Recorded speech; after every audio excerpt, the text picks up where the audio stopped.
This is the last lecture for Haridas Chaudhuri's text, Sri Aurobindo, Prophet of Life Divine. This lecture will cover chapters 8, 9, and 10, titled respectively Pattern of Divine Life, Vedanta as Integral Non-Dualism, and Sri Aurobindo, the Great Reconciler. Before entering into a discussion of these chapters, I would like to recap the idea of the integral as we've encountered it in the last two lectures and over the last few chapters of this text. In my last lecture, I pointed out that the first sense in which the term integral is used is as integral consciousness, which is consciousness of supermind in Sri Aurobindo's definition. Integral consciousness becomes the goal of integral yoga. So what is integral consciousness? Again, recapping from our understanding of the last couple of weeks, we exist in an experience of separateness. Each one of us experiences reality as an entity that is separate from others, radically separate and divided from others. The sense of existence as a direct, self-evident fact is experienced by each of us only for ourselves. I am existent. I know that I exist. I don't need any evidence to prove that I exist for myself. However, everything else in the world needs to be inferred. Its existence is not direct and immediate as my own existence is to me. I am the center of the universe, and other things are only by inference true or existent. We know they exist because they impact our existence.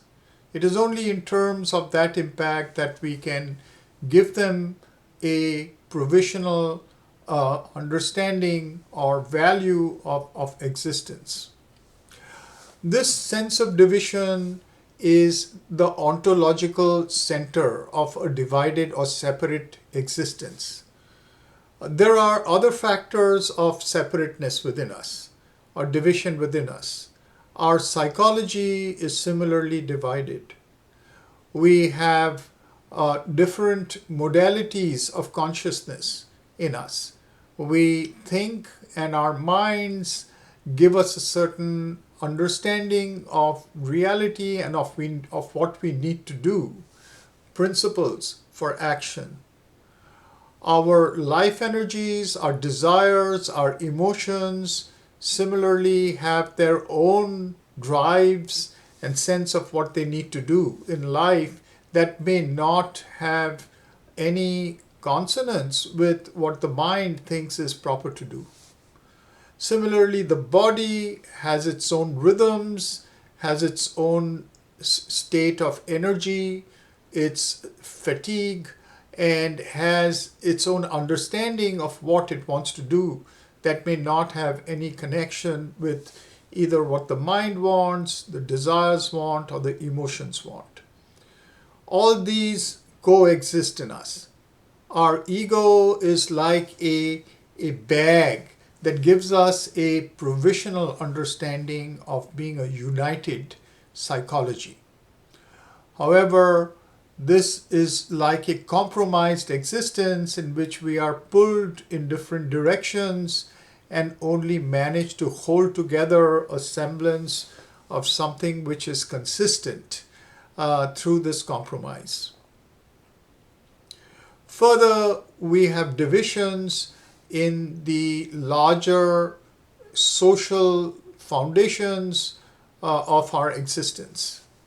For example, we have cultural histories that exist as entities with a sense of collective truth that are not the same according to where they are expressing. Different cultures have quite different values, different ex- um, priorities, or questions that are of importance to them. Finally, reality itself and our understanding of reality in terms of religions and philosophies are radically different. Spiritual experience can give us a variety of experiences that do not necessarily have the same uh, truth to them. This led us to consider the notion of perennialism from the viewpoint of spirituality as to whether there is one particular experience that all the different religions and spiritual paths lead to. And the fact is that this is not really the case. There are radically different spiritual experiences that we have. It is this area that became the beginning of the consideration of an integral consciousness for Sri Aurobindo. The fact that can we have a consciousness in which these divided descriptions, whether of spiritual reality or human reality or the realities of cultures, all these kinds of realities, these divisions, are all part of that one, are all, they can all belong to that one. Now, this question has been addressed by different traditions over time. And as we'll see today, Vedanta as a school of understanding spirituality in India has put its concerns centrally around this question of pluralism and the one. But the answers are all different. And most of these answers are privileging one side of this duality, one may say. The duality of a divided world and the duality of a single reality or single consciousness.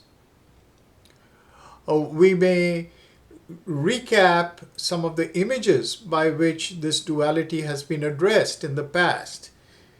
For example, the many rivers that go to the ocean, many paths that climb to the mountaintop, and I refer to the fact that these images start off with an image of plurality, but end up with an image of the one which cancels the many.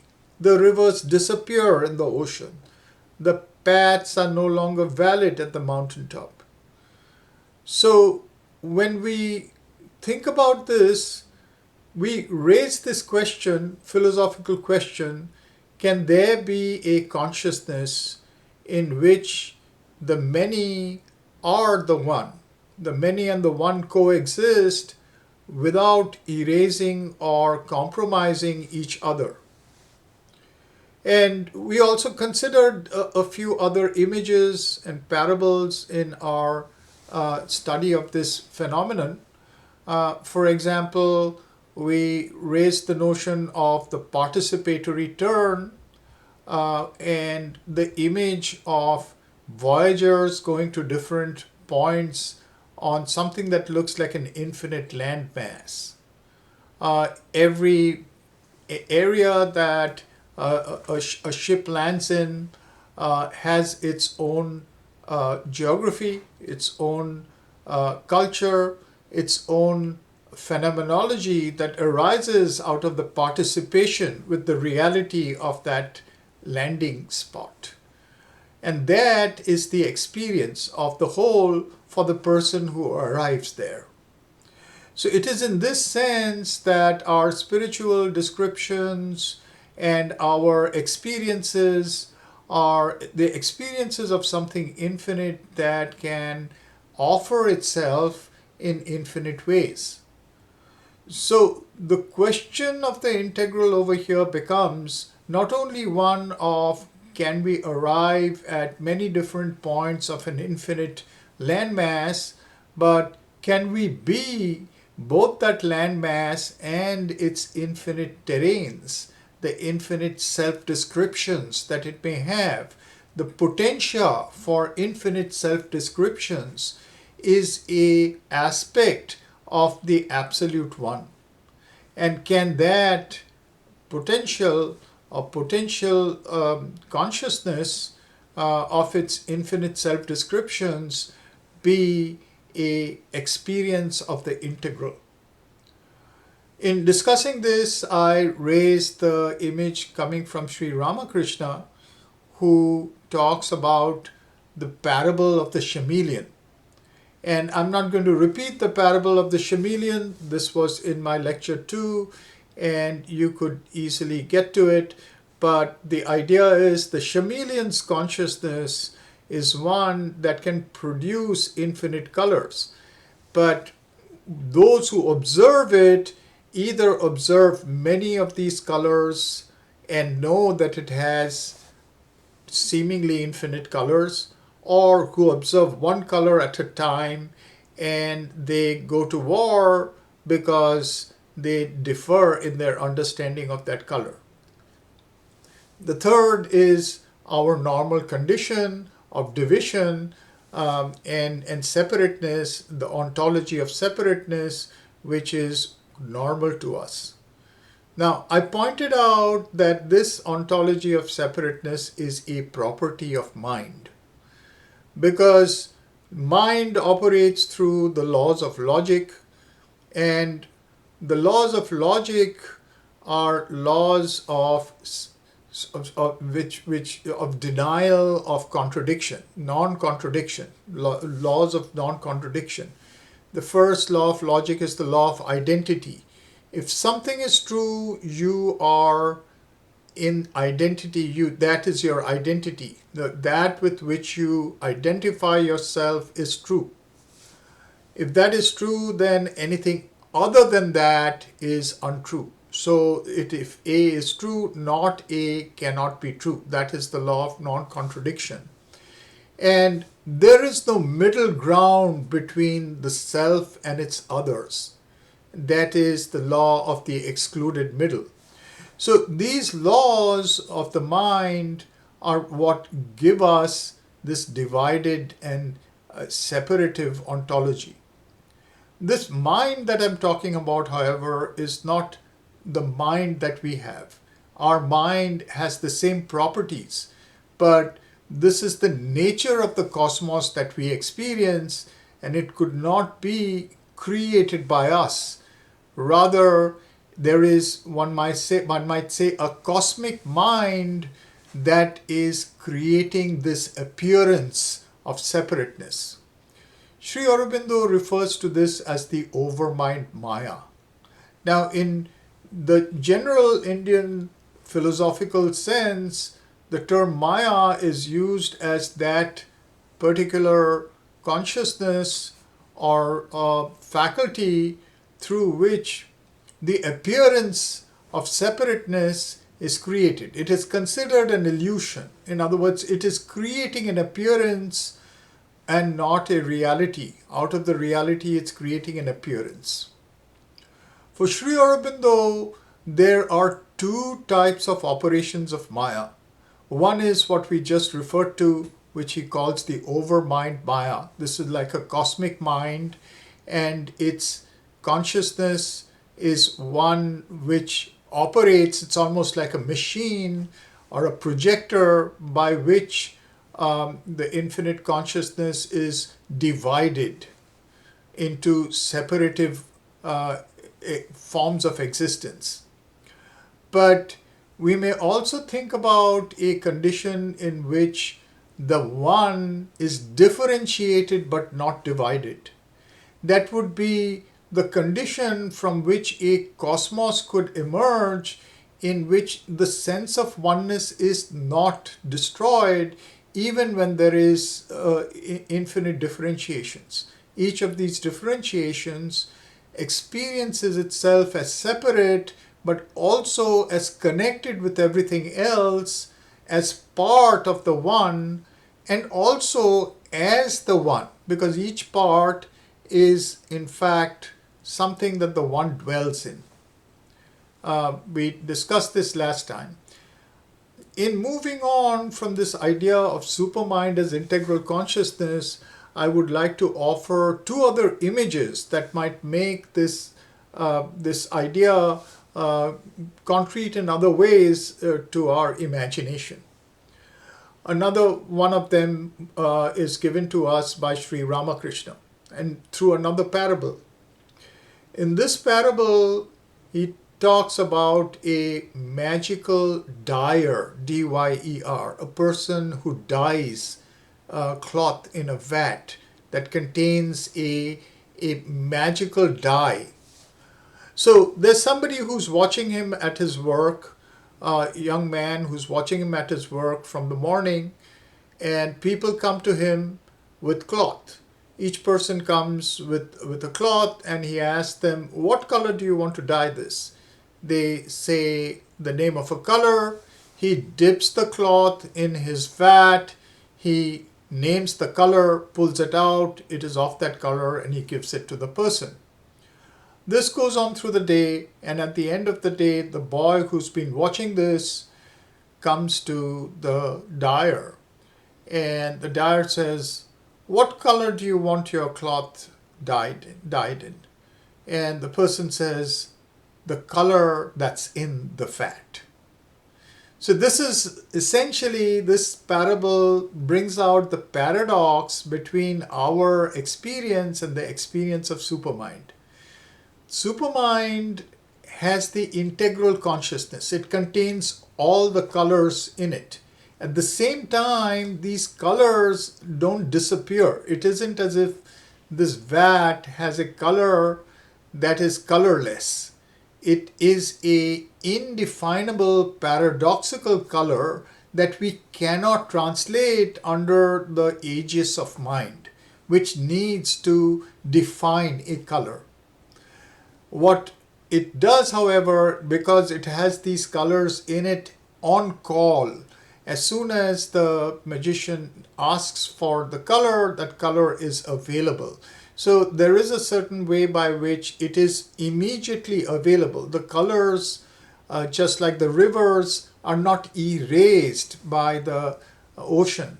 They exist in a form on call, potentially present as a real self-conception of the one. So this is one image of the integral. And another image of the integral comes to us from the mother, who is Mira Alfasa, Sri Aurobindo's collaborator and spiritual partner. She gives us the image of an ancient magical idea of in magic. And this idea is called the gift of tongues. Now, the term gift of tongues has other meanings in Christianity, for example, but this precedes that. It's an older idea that comes out of Western esoteric magic, the Chaldean traditions, the Egyptian traditions, in fact. And the gift of tongues is this, that a person talks to a congregation. In the congregation, there are people from different parts of the world. Each of them speaks a completely different language. They don't understand each other. But when this person speaks, each one of them receives that speech in his or her own language. So this automatic translation, for example, that's taking place, this is the consciousness of the person receiving it is the filter through which the translation is taking place, but it's a translation that is not losing anything. It's exactly what is being given in the language in which the person can receive it. This is like a reverse.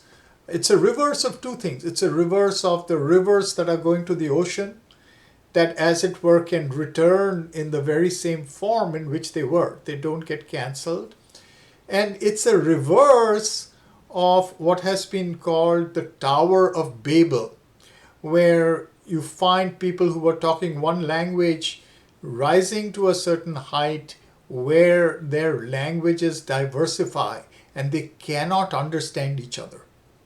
So it is this infinite diversification that finds a consciousness that integrates them not by turning them into one, but by retaining their plurality and at the same time being able to be received as the one that is completely plural. This is the integral consciousness of supermind. It is not the consciousness of mind, because that is exactly where it exceeds the consciousness of mind. And this is the reason why supermind or integral consciousness goes beyond our present capacity. It must remain, as it were, as an ideal that supersedes our faculties at present.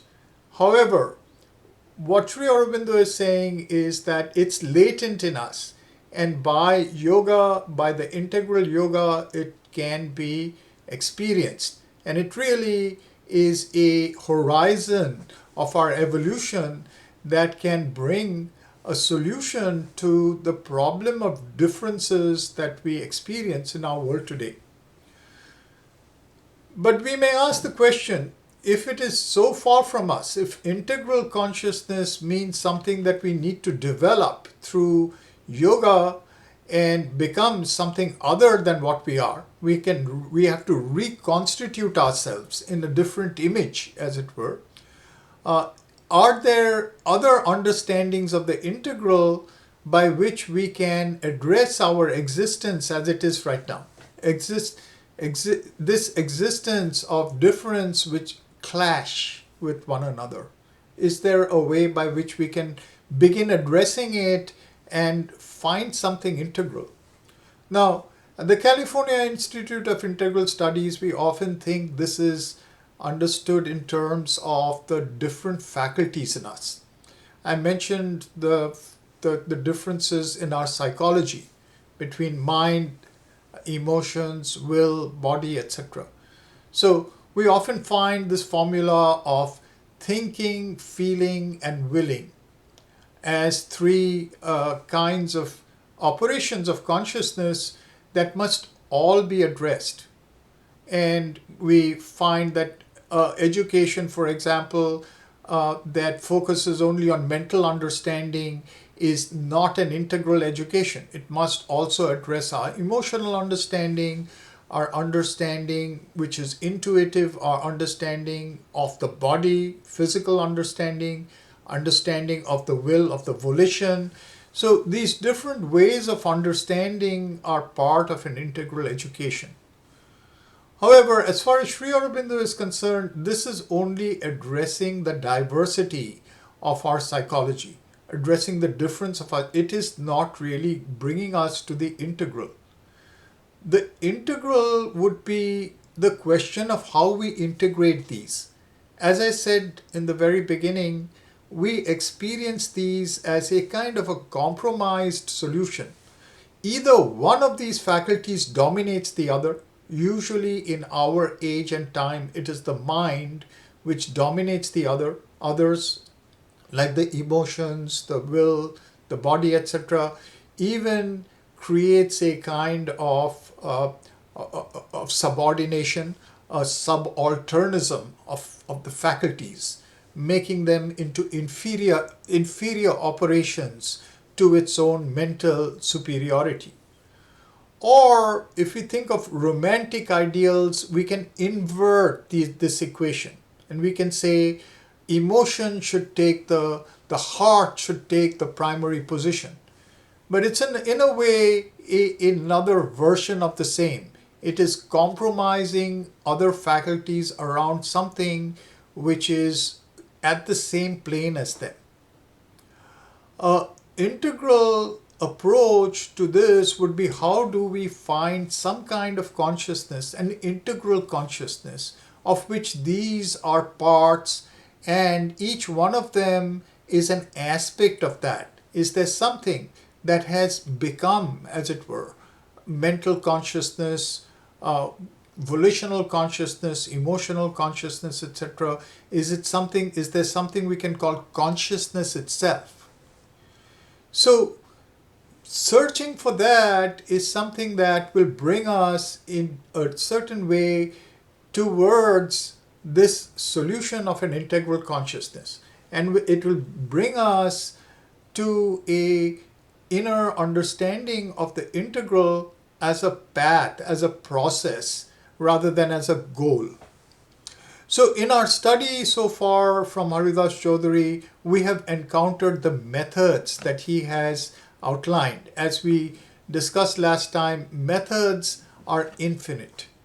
But Sri Aurobindo in Synthesis of Yoga, in Life Divine, introduces certain methods. And these methods are his way of looking back at the time-tested and already developed methods of the past from the viewpoint of seeing how they may be adapted to the integral yoga, how they may be adapted towards the seeking for an integral consciousness. So we found that Haridas Chaudhuri, in talking about these methods, refers to some of the methods that Sri Aurobindo is discussing in Synthesis of Yoga. And the primary method Sri Aurobindo is discussing there come from the Bhagavad Gita. The Synthesis of Yoga contains 4 parts. 3 of those parts are from the Bhagavad Gita, and they are the paths of knowledge, devotion, and works. So this is the triple path of the Gita. Now, as we may realize if we think about it, knowledge, works, and love are related to some of those modalities of knowledge I just referred to. Thinking, feeling, and willing. Thinking related to knowledge, feeling related to love, and willing related to works. So there is a 4th one, which is the body itself, the skills of the body, and work itself also involves the body. So we'll get to that in a moment, but the question of these 3 modalities or operations of consciousness that we experience, we may ask the question, what integrates them in the triple path of the Gita? So in the triple path of the Gita, what integrates these are firstly the object of all of them, which in this case is Krishna himself, who is calling himself Brahman. So the divine consciousness or reality consciousness, the consciousness of reality as it is, whether we give it a name or not, the Upanishads call it Brahman. In the Gita, Krishna is considering himself or saying explicitly that he is an incarnation of that consciousness. So in a sense, that becomes the object, whether we call it Krishna or Brahman, is the object of each of these. Our knowledge moves towards a knowledge of Brahman. Our works are a sacrifice to the will of Brahman and looks for the union with the divine will, the will of Brahman in the world. And our feelings look for a relationship with Brahman as a person that ultimately becomes so intimate that there is a sense of being both one and two with it. So each one of these faculties, it's not compromised by being clubbed under one of the others, but each one of them opens up to a higher attractor, one may say, something which includes each of them and at the same time is integral in that sense. This is one aspect of what integrates them. In other words, a goal which is integral, which attracts each of them, so that even if we release them from their connection with each other, each of them is moving to the same goal. The second thing that attracts them, according to the Gita, is what it calls Swadharma. Now, here we come to another aspect of the Gita's work, which Sri Aurobindo addresses both in this text as well as in his book called The Mother. And that has to do with the fourfold division of the psychology. So we talked about three operations in the psychology: thinking, willing, and feeling. But if we go back to the Rig Veda, we see that there is a fourfold division of Purusha in the Rig Veda, in the Purusha Sukta, which we considered earlier. This fourfold division has to do with the four castes. And Sri Aurobindo is clear that the castes, as represented or translated socially into the caste system, is not what he's talking about. He does not endorse it. He feels that this has to go. This has no reality. This is not what society is meant to manifest. But he considers these to be present, this macrocosmic description to be present in each of us. So each of us, in fact, receives these four aspects of the Purusha's self-division as aspects of our psychology. So these four are the seeking for knowledge, which is the Brahmana, given by the head of the Purusha, of the Supreme Person, the Kshatriya, which has to do with power, with administration, and with the will, with the third one being the Vaishya, which has to do with mutuality, professional work, knowing how to create communities, etc.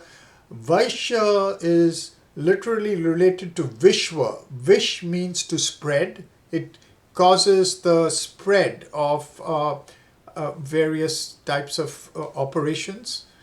And the fourth one is Shudra, which is related to service, but it is classified as the feet. So we find over here a fourfold division. One, if we relate it to the three that we spoke about, we've now introduced a fourth. There's thinking, feeling, willing, and the activity of the body through service and skill. There's a skill of the body itself, and there are other ways by which the body acts, does, serves, which become the aspects of the fourth kind of psychology, body consciousness. So we can talk about mental consciousness, emotional consciousness, volitional consciousness, and physical or body consciousness as four kinds of consciousness in each of us. And in the Mother, Sri Aurobindo is relating each of these to a goddess form. So there is, as it were, a goddess connected to each of these. In Tantra, we talk about goddess forms in each part of our body. Each part of our psychology is actually the emanation or expression of a goddess. So connected with the mind, you have the goddess Maheshwari. With the heart, we have the goddess Mahalakshmi. With the will, we have the goddess Mahakali. And with the body and its skills, we have the goddess Mahasaraswati. Now, these goddesses are all emanations of a supreme goddess. In the Veda, she is called Aditi. We refer to this Aditi meaning the undivided one, the integral one, the integral goddess. So, Swadharma in the Gita related to these fourfold operations is that each one of us has a predominance of one of these four. It has all these four. Each one of us includes all these four, but has a predominance. And we can easily study it in ourselves. We find that left to ourselves, we have an interest in either knowing more, in gaining knowledge, or we find ourselves being more practical. We have administrative skills, intuitions of work, or intuitions of how to manage things. Some of us have greater intuitions in communication, in doing a variety of things that relate to the heart, emotional intelligence, what is called emotional intelligence, and facility in that attracts us. And the fourth kind is those who have a special proclivity for the skills of the body. That can include not just service, but also things like athleticism, or knowing how to perform with the body in music and things of that nature. So each one of these has a certain goddess, as I said, and there is a predominance of one of these in each of us. And so the Gita is saying that follow that, in a way, we can think of a modern teacher, Joseph Campbell, and how he parses it. He uses the term follow your bliss. Follow your bliss can be related to this. What Krishna is saying in the Gita, follow your swadharma. In other words, if you know how to divest yourself from the pressures of society and the pressures of all the various ways in which there are privileged understandings of professions, etc., in society, we can find that there are activities that attract us, and that we find a certain momentum in developing, growing in those areas. And looking back, we can almost in retrospect realize that it is a predominance of one of these four that is guiding us, but all of them are present in a way around it. So here we are talking about a kind of a natural sort of organization of the faculties, not a compromise in which one is dominating the others, but a kind of a community of faculties that is developing out of something that is deeper in us, something that is self-generated. And in this way, we find a collective integration towards the integral consciousness, a movement towards the integral consciousness that is developing an internal consistency and an internal integration. Then Sri Aurobindo also talks about the integration of the center. So when we talk about these four, and we see that we have a certain way of proceeding in which our deepest interests are, as it were, organizing our psychology and moving it towards something which is higher, an integral consciousness, we can divide it even more finely.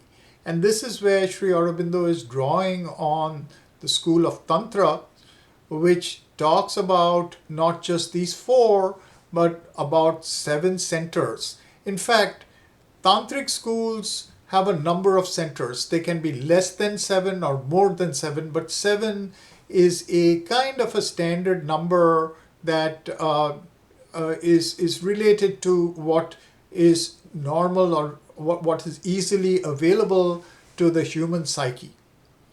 And here, these 7 all come with, each one of them comes with a certain field, as it were, of activity and a field of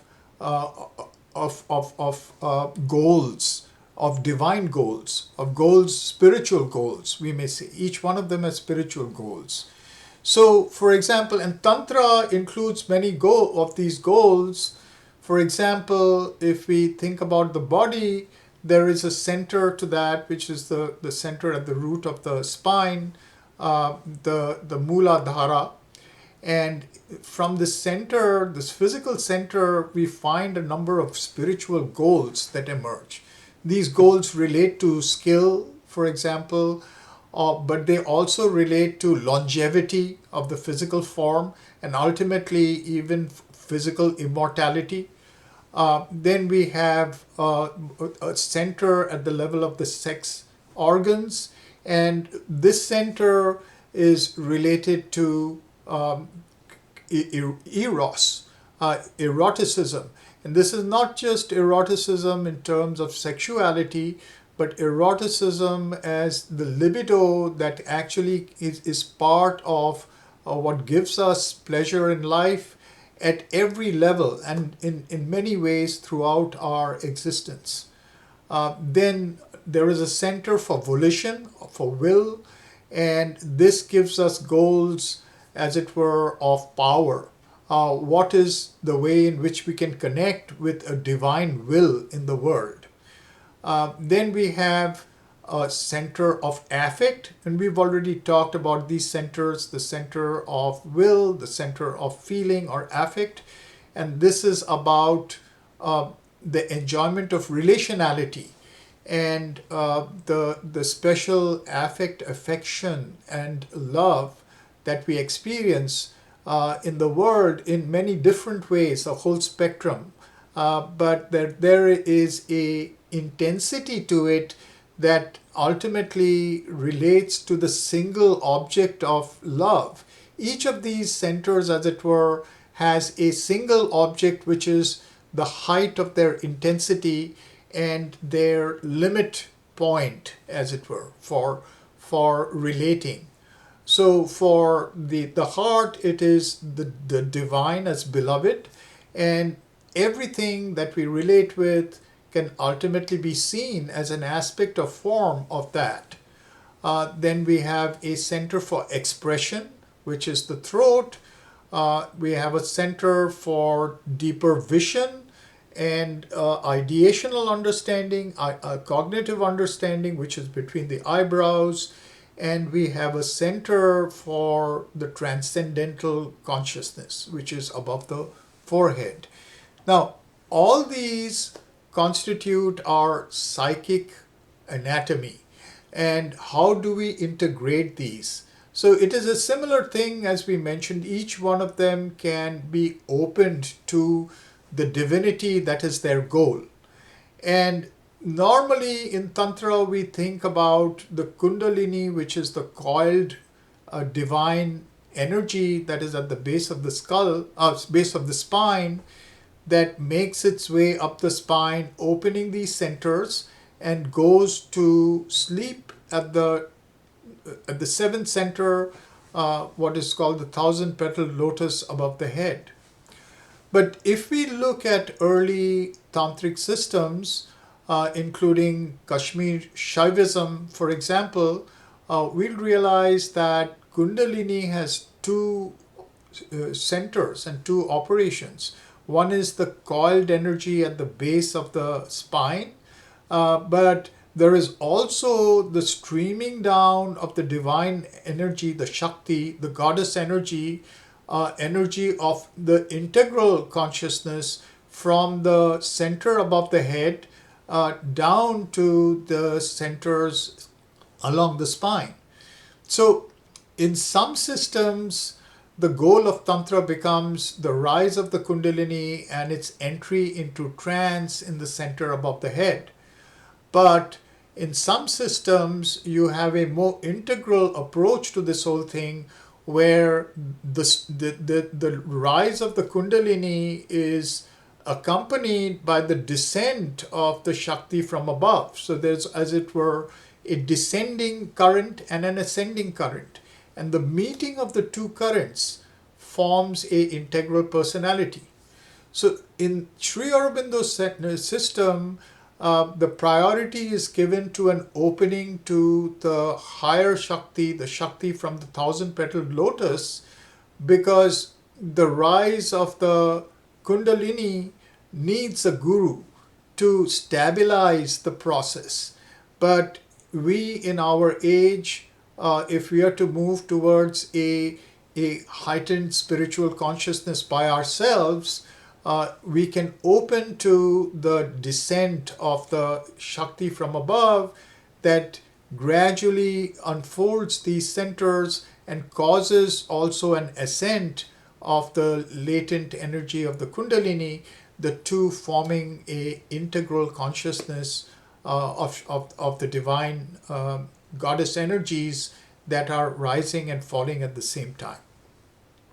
So this is another approach to the integral consciousness and the integration of the psyche that is one of the ways that Sri Aurobindo opens up in his work. Another aspect is given to us, or another way is given to us in the life divine. And Haridas Chaudhuri touches on this as well. This has been called the triple transformation.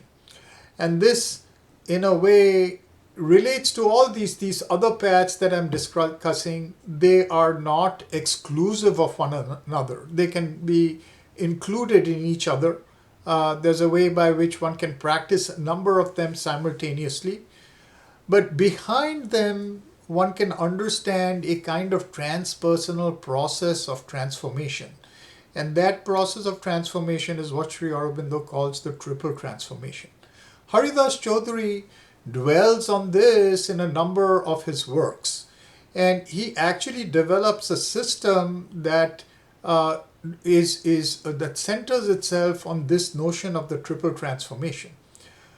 We can see the triple transformation in terms of the enlarged goal of integral consciousness in integral yoga, because we see that there is a division of the human psyche into three kinds of consciousness.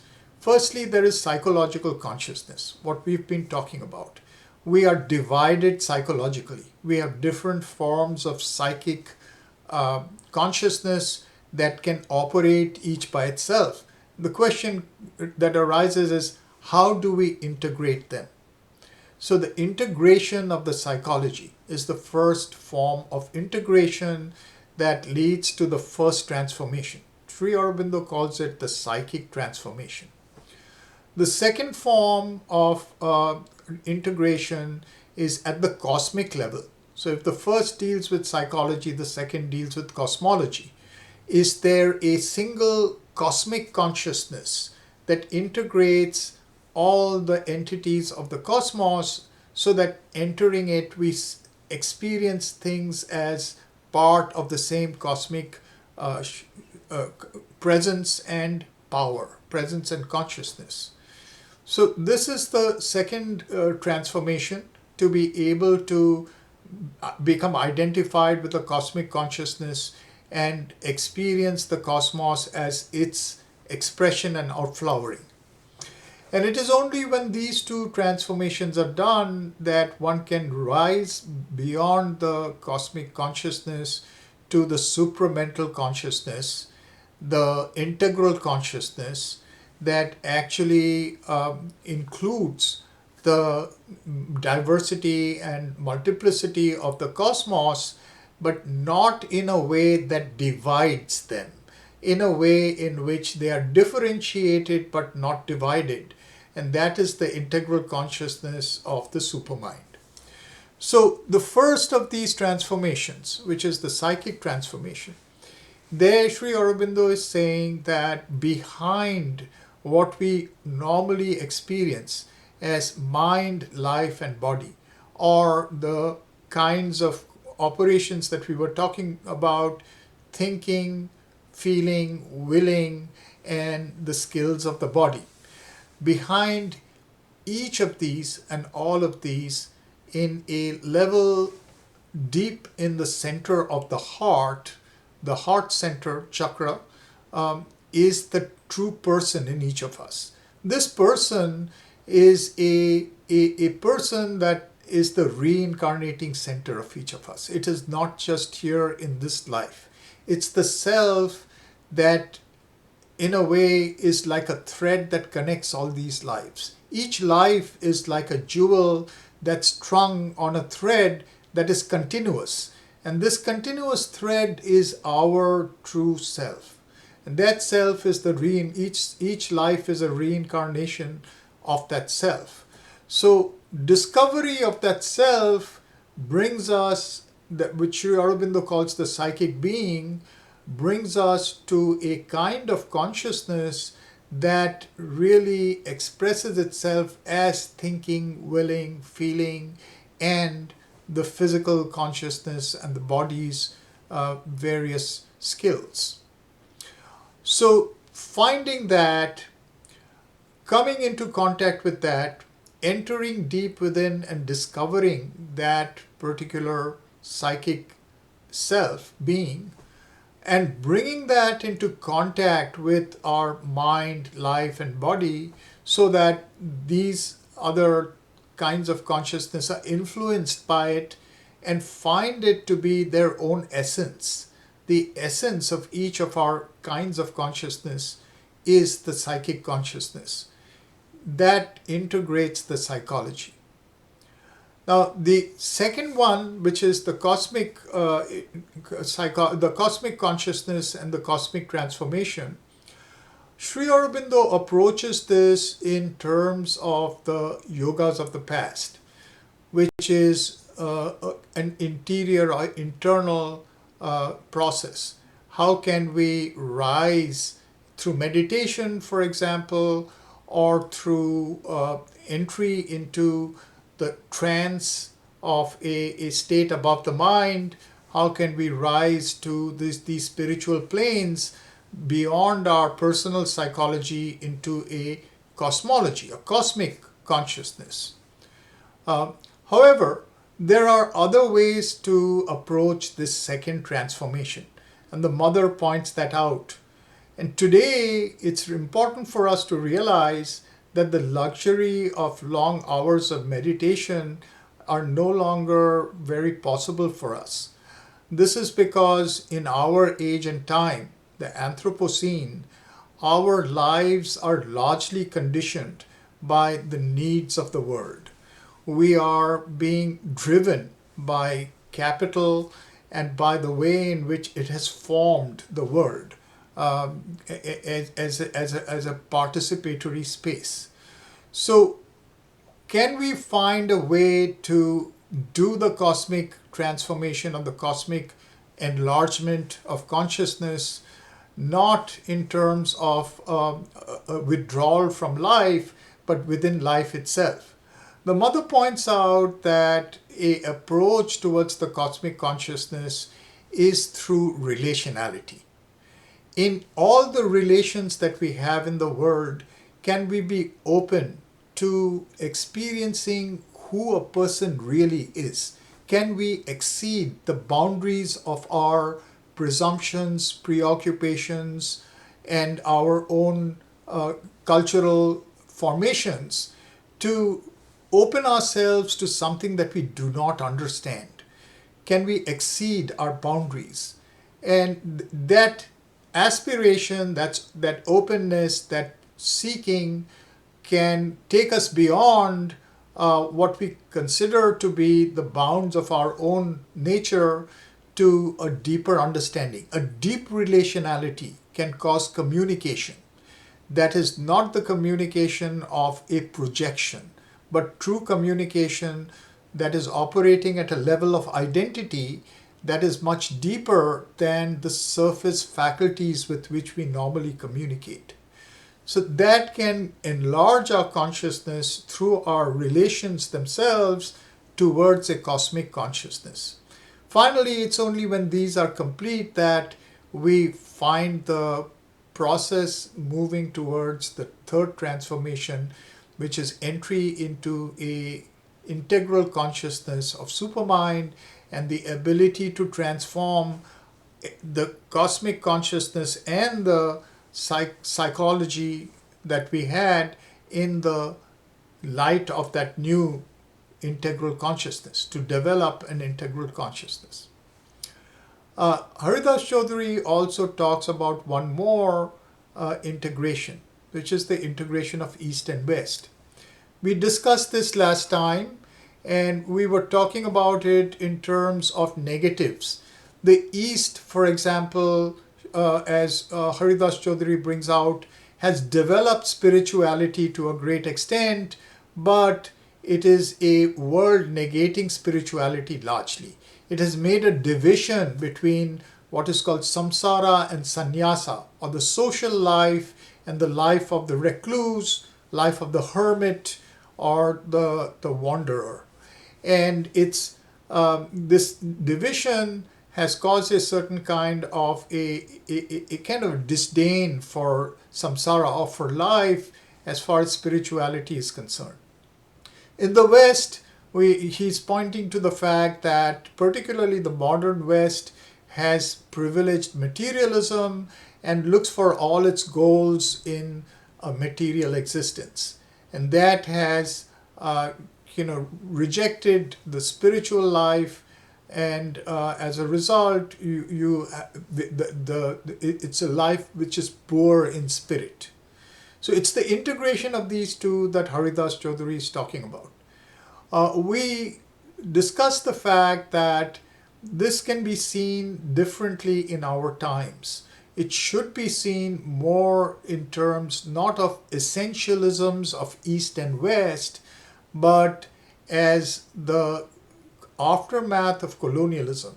The fact that the world was colonized, and in a sense, what we are calling the West is a ontology of the world today in which other forms of consciousness, cultural consciousness, have been dominated, often erased, and in other words, subordinated.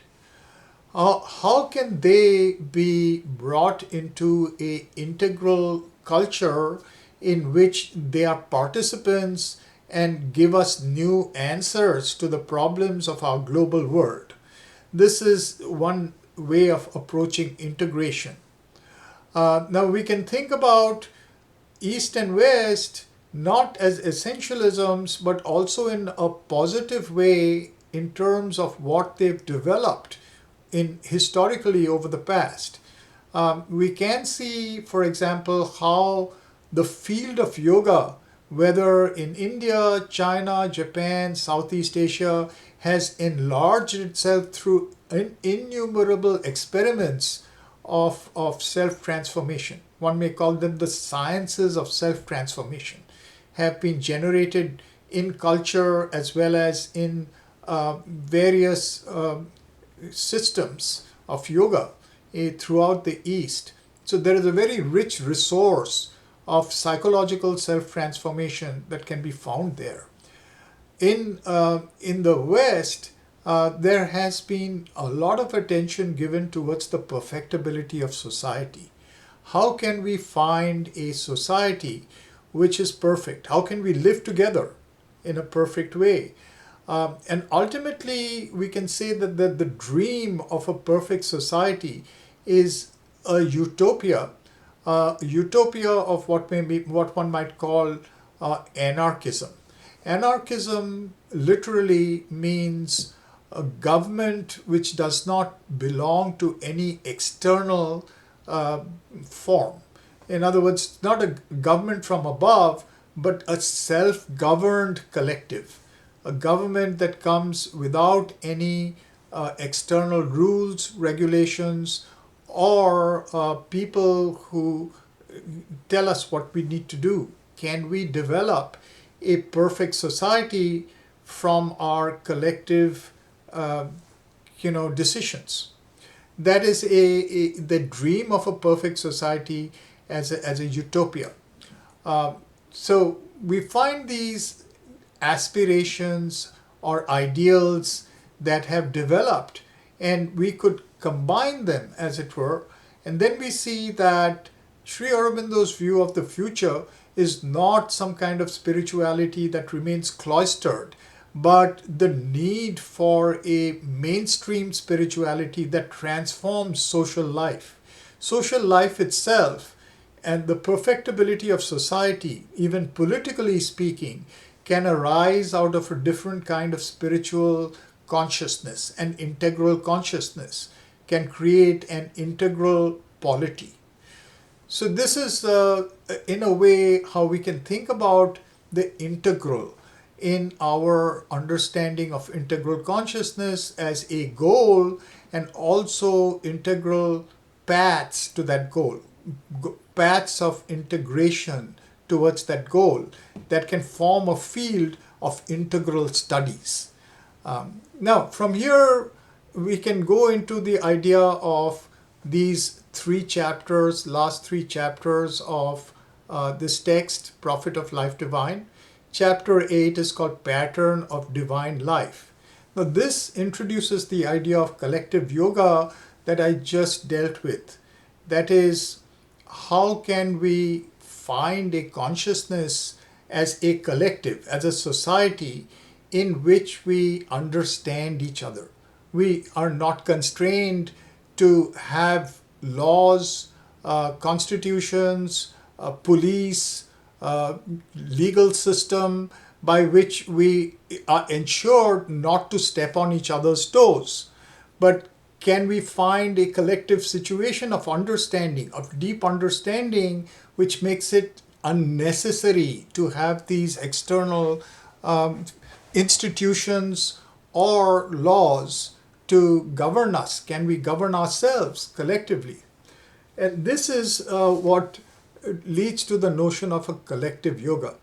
Now, Haridas Chaudhuri is discussing this in Pattern of Divine Life as an aspect of the supramental aspiration or of integral yoga.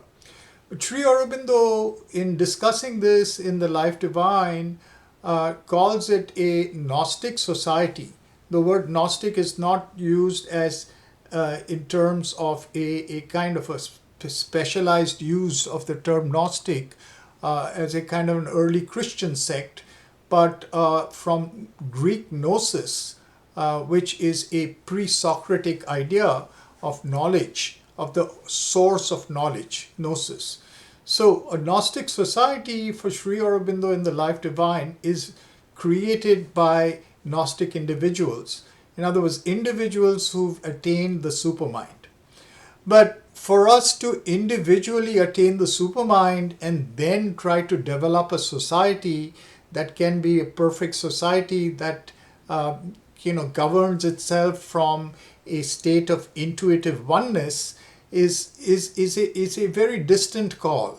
And if we had to rely on that, we might very well may extinct ourselves through the problems that we are creating for ourselves in the world today. Particularly in the Anthropocene era, we have to find solutions to even a collective yoga that takes us as we are right now and makes a beginning towards this kind of a society.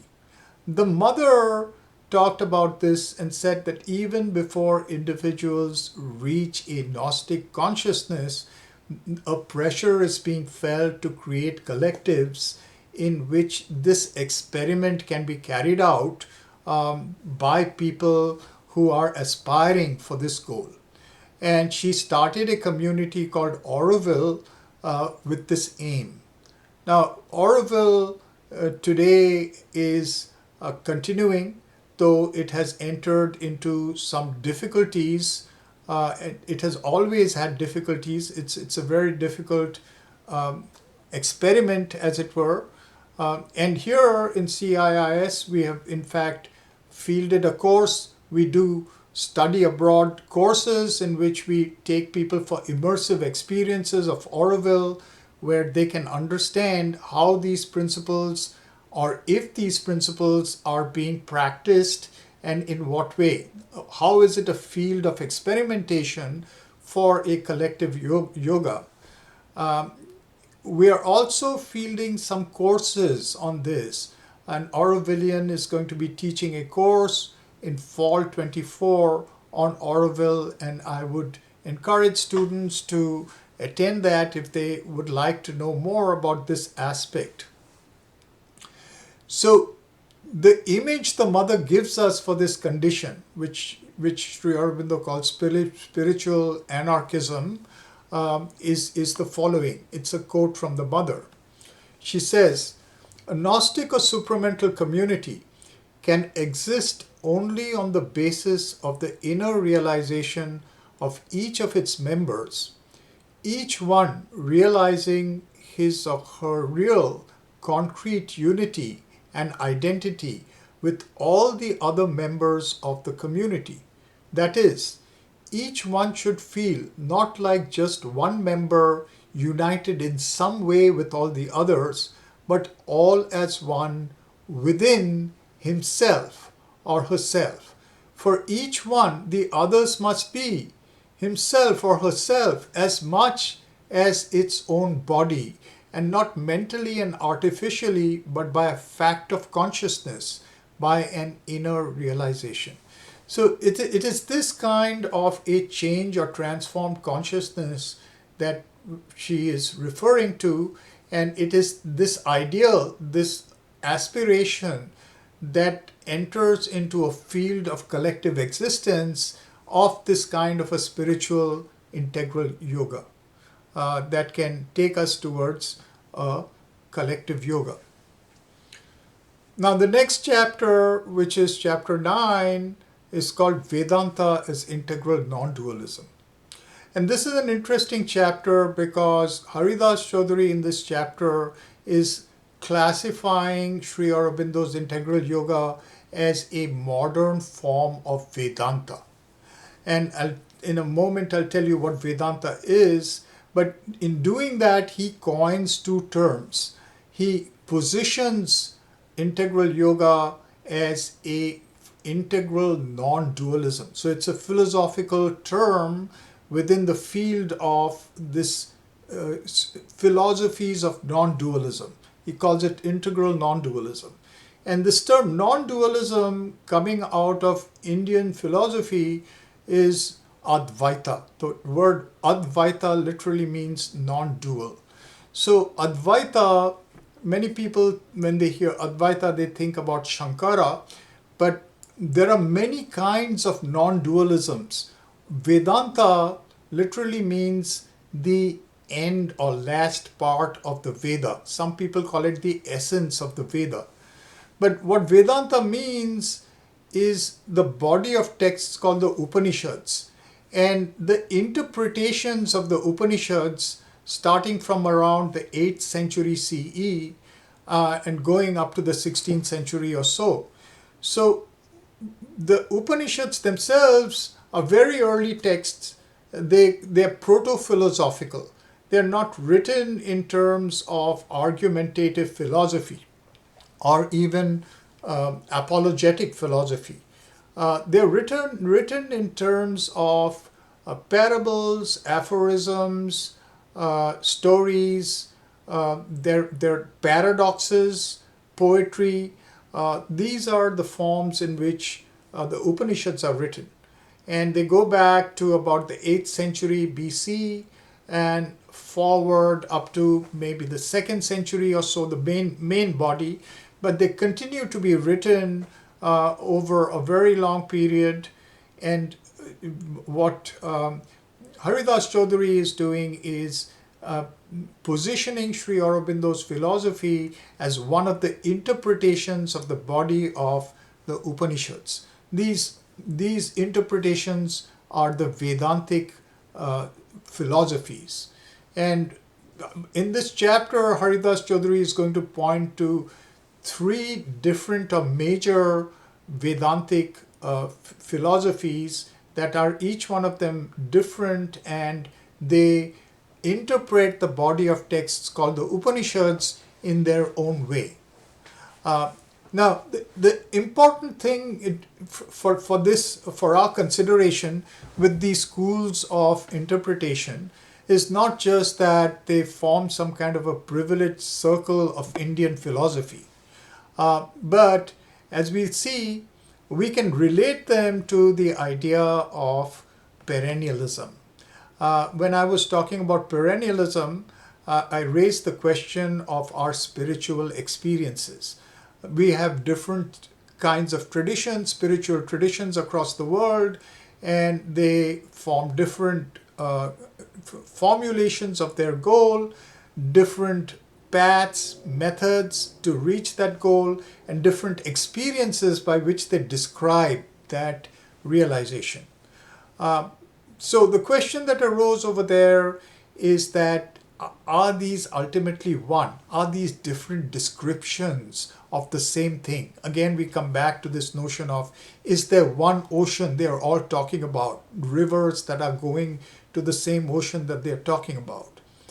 And, we come back to this notion of the integral. If it is one realization they're talking about, but each of them, as it were, is erased in that realization, then this is not what is happening. So the debates around perennialism today continue. People are still talking about, is there a perennial or is there a plural reality as far as the spiritual experience is concerned?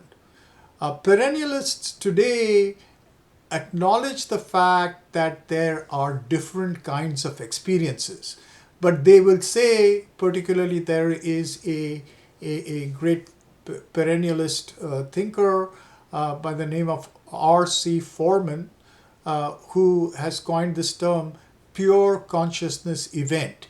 He's saying we can go back in a sense to our image of the voyagers coming to the continent, different places on the continent, having different experiences of its terrain, the culture that develops, the phenomenology of participation that develops there is its own experience of the one land mass that forms the infinite spirit. But wherever they go, they are touching that land mass along with whatever else they're experiencing. Foreman calls that a pure consciousness event. In other words, at the heart of all these descriptions, there is something which is that integral, that the pure consciousness event. Now, when we look at these various spiritual descriptions, spiritualities of the world, perennialists like Foreman, when they're studying them, and particularly in their debates with the pluralists, arrive at certain types of spiritual experiences. Okay. One of these is a extra cosmic spiritual experience, a totally transcendent spiritual experience. To this spiritual experience, everything that we experience in life becomes unreal. So we've gone out, escaped out of the cosmos, as it were. Either if we think about a nirvana in which we blow out our transient life, all experience of time is blown out. We are out of everything. If we think about nirvana in that way, that would be an extra cosmic transcendence. What is normally called Advaita, which is Shankara's Advaita, is in India, it's a special type of Advaita. It's called Keval Advaita Vedanta. That's the term. Keval means exclusive. So exclusive non-dualism. That is what that particular non-dualism is literally called. That again is a extra cosmic transcendence. The difference is that in the nirvana, extra cosmic nirvana, we are being told that we enter into something indescribable or something non-existent. In Advaita, Keval Advaita, we are being told we are escaping out of everything that is phenomenal into something that is pure existence. That is a unmanifest purity of being. So that becomes the extra cosmic transcendence. So one class of spiritual experiences is of that type, and that is the school of Vedanta, as I said, called Keval Advaita Vedanta. Then there is another school of Vedanta that arises around the 13th century, which is a theistic understanding of Brahman. So Vedanta or Upanishads give us this term Brahman that means reality as a whole. So what is truth? What is real? And the whole cosmos can be real, or the cosmos can be unreal, and something outside the cosmos can be real, or human souls can be real. Oh, what is truth? What is reality? That is Brahman. So in the case of this teacher Ramanuja of the 13th century, he interprets the Upanishads and forms his own school of Vedanta called Vishisht Advaita Vedanta, literally translatable as qualified non-dualism. According to qualified non-dualism, Brahman is qualified. In other words, it's the ocean of qualities. It has infinite qualities. In the case of Keval Advaita Vedanta, Brahman is without qualities. So the term Nirguna, guna meaning qualities, is used for that realization. While here, Brahman has infinite qualities, and the cosmos is its infinite qualities. Cosmos is made up of conscious and unconscious entities, and these are all the different qualities of Brahman as the as reality itself. Now, this qualitative or quality-full Brahman is known as Saguna Brahman. It is not just the form of the cosmos that we know, but it is the absolute in the form of a being. And this being for Ramanuja is Krishna. So Brahman becomes Krishna, a supreme being whose qualities are the entities of the universe, including us.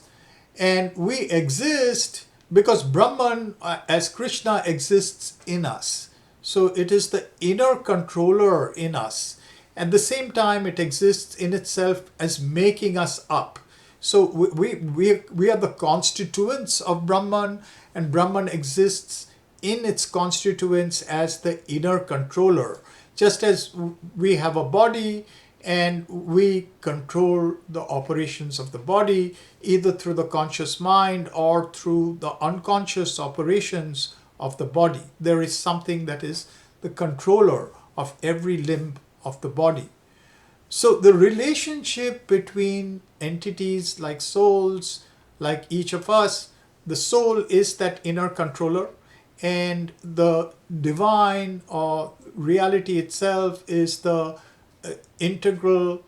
I'm using the term integral here, but not in the sense of integral yoga.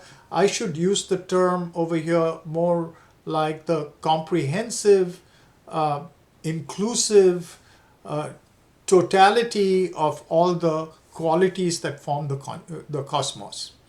The relationship between the two is that the qualities that describe the cosmos. We are, in other words, qualitative relationship with the being of the cosmos as Krishna.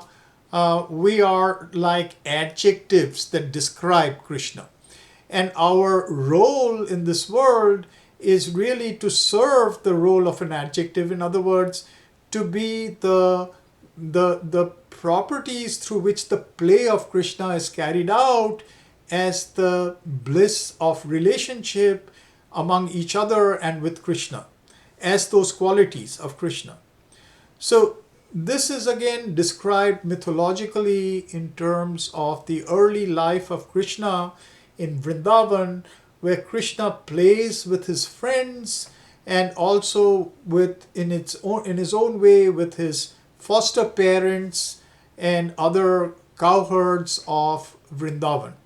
So this kind of a relationship in which the entities don't have clear distinct roles. They are friends, for example, Sakha meaning friends. Their reality is controlled from within by Krishna himself. So we find that in this particular understanding of Vedanta, there's this non-dualism. All the entities are non-dual with Krishna in relationality. And the relationship is one in which there is reality to the cosmos, reality to the individual, but a reality that is still subordinate and controlled by the divine element of the totality. See, in a way, for those who are interested in Western philosophy, this is a little bit like Leibniz's idea of monadology. So that the monads are controlled, as it were, so that by this compossibility of God, so that there are limited options that they can undertake. A third kind of Vedanta arises even later, which is Dvaita Advaita Vedanta. And actually there are two, Advaita Vedanta of Nimbarka and Dvaita Vedanta of Madhvacharya. Dvaita means dualism. So in this kind of Vedanta, which is a dualistic, the first one being dualistic non-dualism and the second one being dualistic Vedanta, individuals have permanent souls. In the case of qualitative non-dualism, individuals have souls that are completely determined by the whole, by Krishna, by the divine, by the whole. But in the case of dualism, individual souls have independent realities that are separate and that are permanent, but at the same time they are subordinate to the reality of the whole, which is Krishna. So the difference over here would be that the souls would be related to Krishna, related to the whole, but not qualitatively part of the whole. They would be separate from the whole. In other words, their relationship would not lead to an experience of non-duality. It would lead to an experience of greater and greater intimacy, but always with a separateness, as it were. So this is a third kind of spiritual realization. One may think about dualistic spiritual realizations, devotional spiritual realizations in other religions as well of this kind. And these three types of spiritualities can comprise a taxonomy of perennialism as pluralism. So in other words, there are plural kinds of experiences that can be brought under larger rubrics of either a exclusive transcendence, a kind of non-duality of relationship in which the relationship is controlled by the Supreme, by God, and a relationship of duality in which independence is given to the individual, but which does not arrive at full unity. There's another kind of Vedanta, which is the Vedanta of Sri Chaitanya, a kind of dualism, but it's a interesting term, name is given to it. It's called Achintya Bheda Bheda, which means paradoxical or unthinkable unity in duality. Here, again, it's based on relationship, separateness, but there can be unity because the one has made itself separate. And it is an idea that goes beyond logic. So in a way, it is a supramental idea from that point of view. But it is an idea that's constrained to relationality. Our existence is an existence whose purpose is to have a relationship with Krishna or with the Supreme in whatever way and form one might call it. Now, in the case of Sri Aurobindo, Haridas Chaudhuri points out that none of these exclusives are being affirmed. The truth of each of these exclusives is being affirmed, but they all exist as self-conceptions of the one that form the various possibilities of the integral. Again, we can look at that image that we talked about. If integral is the entire land mass, its three major continents can be considered the continent of exclusive non-dualism, of qualified non-dualism, or dualism in itself. So we can talk about each of these as properties that can be experienced, but integral non-dualism would aim to come into identity with the continent itself, with the landmass itself, of which these are continents, and it can have simultaneous experiences of these according to its need on demand, as it were, a supramental idea. Now, in the last chapter, Sri Aurobindo, the great reconciler, Haridas Chaudhuri is bringing in Tantra and Vaishnavism. What we already talked about is Advaita Vedanta and the different Vaishnava schools. All the other kind of Vedantas, like we talked about Vishisht Advaita, qualified non-dualism, is centered around Krishna. It's a kind of Vaishnava school. Or Dvaita, Dvaita, Achintya Bheda Bheda, they're all centered around a theistic relationship with Krishna. But we have other schools. A third school, which is very important in India, is Tantra. I've already talked about Tantra. The difference between these schools and Tantra is that these schools, the first school, let's say Advaita Vedanta, makes realization of knowledge its goal. The other kind of Vedantas are making, in other words, the thinking function. The other are making the feeling function their goal. Relationship and love, devotion with the divine. Tantra makes the field of power its goal. Its primary goal is power. Power of the will, power of the latent possibilities within us, which are called siddhis. And the other goal is enjoyment. How do we maximize eros in its various forms in the world, in our relationship with reality in the world.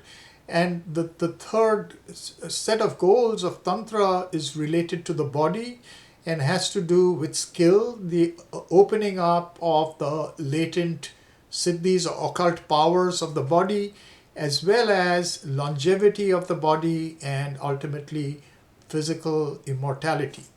All these goals also come into the integral yoga. As I mentioned, the different centers are all included in the integration of the integral yoga. And Sri Aurobindo in Haridas Chaudhuri's integration is not merely a teacher of integral non-dualism in Vedanta, but also an integral that includes the goals of Tantra.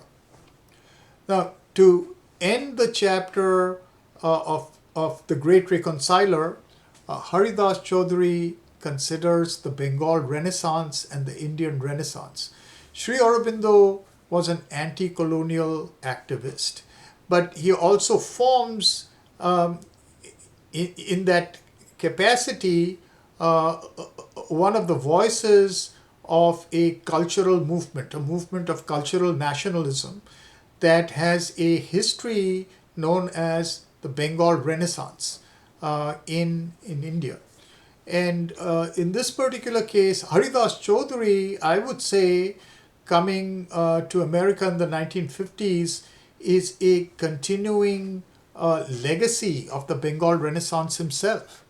And in looking at Sri Aurobindo, he goes back to the origins of the Bengal Renaissance and gives us an overview of the figures that have left their mark on this cultural movement, and shows how Sri Aurobindo in a way continues what they were doing and also gives an integration to them. He starts with someone called Ram Mohan Roy and points out that Ram Mohan Roy is one of the founders of this idea of comparative religion in India. He brings about a profound dialogue between the schools of Vedanta, of Tantra, particularly Vedanta of a monotheistic kind, along with universalism in Unitarianism in Christianity, and with monotheism in Islam. And so he creates a kind of new sect of Hinduism, but at the same time he is dialoguing with other religions of the world, trying to find a synthesis. In looking at these figures today, after in a post Chaudhuri manner, I would like to also draw our attention to a debate that is related to the debate of pluralism and perennialism that has been raised by thinkers like Wilhelm Hapfas, and before him by German scholar Paul Hacker. I don't want to go into depth, but these people also deal with Hapfas in his very important book, India and Europe, deals with the Bengal Renaissance and shows how some of these figures, like Ram Mohan Roy, create a response to the spirituality of the West and privilege a certain idea of Vedanta, which is more the Keval Advaita Vedanta, the Vedanta of Shankara. It leans into that Vedanta as a rational form of the non-dual or of the perennial. However, his real importance from Chaudhuri's point of view is his opening up of this dialogic space. Chaudhuri then talks about Rabindranath Tagore, Nobel Prize poet, winning poet, who actually was a disciple in a way of Ram Mohan Roy. His father was a disciple of Ram Mohan Roy, and Rabindranath Tagore inherited the approach to Vedanta of Ram Mohan Roy, but he, his entire corpus of works is related to how we can experience an integral divine in our everyday life through our relationship. So in a way, we could say that this is a kind of Vaishnavism because it is privileging relationship, but it is really not giving a name to the divine. It is treating the divine as impersonal or as having infinite names, plurality of names in all the realities of the world. Rabindranath Tagore wrote a large number of poems, and the poems have been classified into three kinds: puja, prakriti, and prem. Puja means worship, and these are the poems that are directly related to his spiritual worship of the divine as a kind of a cosmic and transcendental being.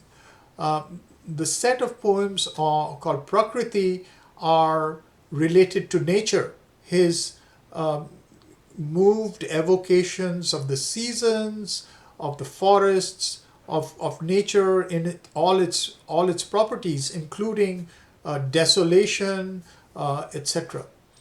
The rains, the monsoons, etc. The third set of poems, Prem, is about love, human love, the love of individuals, love of a kind of a heterosexual love, but also love of various forms of affect or the relations of the heart. Now, if we look at these poems, we find that they're actually all poems that are addressed to the divine. There is a spiritual component to our relationship with nature, to our relationship with the divine that is cosmic and universal, and to our relationship with our fellow humans as well as non-humans. Every relationship is a relationship with the divine. And so this is how Rabindranath Tagore approaches, one may say, in his own way, an integral consciousness by entering a deep relationality of the heart with everything that he contacts and giving it expression or voice through poetry.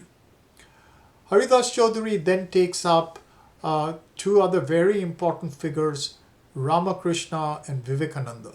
These two figures played in a critically important role in Sri Aurobindo's own life. Ramakrishna, according to Sri Aurobindo, in an occult way, motivated him towards yoga. He's even used the term initiated him into yoga, not as physically, but through a kind of an inner kind of contact. Ramakrishna, we have already discussed as somebody who one may even imagine gave the basis of the integral in spirituality. There is a book by one of the monks of the Vedanta Center, Ayon Maharaj, called "Infinite Paths to Infinite Reality." And it's a more recent study of Ramakrishna that actually proposes that he is talking about the very same kind of consciousness that Sri Aurobindo holds out as supermind. So you can read about Ramakrishna and Vivekananda in that vein. Vivekananda also is very important to Sri Aurobindo because he claims that in the jail, when he was put in the jail for a year, he had a number of spiritual experiences, but it's the spirit of Vivekananda that showed him the cosmic mind planes leading to supermind, which is what drove him towards the kind of consciousness that he held out as the goal of the integral yoga. Haridas Chaudhuri ends this chapter by talking about two other figures that don't belong to the Bengal Renaissance, but are important figures in Indian freedom and in Indian thought, early in Indian thought of the 20th century.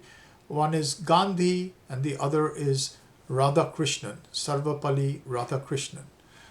These two people are significant figures that are part of the later chapter of Indian nationalism, and how they contribute to the notion of a perfect society, which Gandhi called Ram Rajya, what kind of aims and ideals they held out, which in a sense resonate with Sri Aurobindo, to which Sri Aurobindo gives his own solutions.